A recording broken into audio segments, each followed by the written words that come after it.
हवामान विभागाचा अंदाज खरा ठरवत काल रात्री नागपूरसह परिसरामध्ये मुसळधार पावसानं हजेरी लावलेली आहे।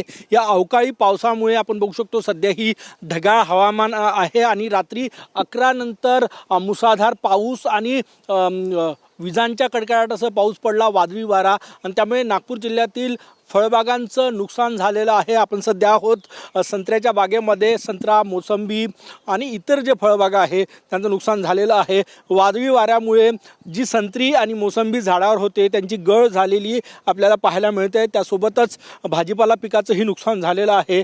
संत्रा पिकाचं हे नुकसान आपण बघू शकतो आणि येणाऱ्या बहारासाठी हा पाऊस जो आहे तो घातक आहे, नुकसान करणारा आहे। आपण हे दृश्य या ठिकाणी बघू शकतो।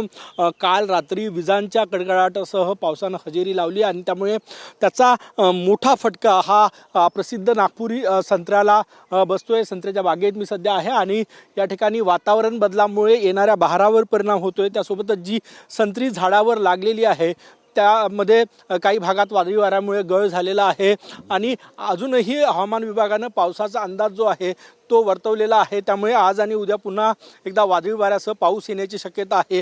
रात्रीच्या पावसामुळेही फळबागा असो, भाजीपाला पिकं असो किंवा इतर पिकांचं नुकसान जे आहे ते झालेलं आहे। रात्री 11 नंतर मोठ्या प्रमाणात पाऊस आला आणि हा पाऊस पूर्व विदर्भातील नागपूर, भंडारा, वर्ध्याच्या काही भागामध्ये, चंद्रपूरच्या काही भागामध्ये हा अवकाळी पाऊस पडलेला आहे। रब्बी पिकांचं आणि फळबागाचं या पावसामुळे नुकसान झालं आहे। कॅमेरामॅन सचिन सयामसह गजानन उमाटे, TV9 मराठी, नागपूर।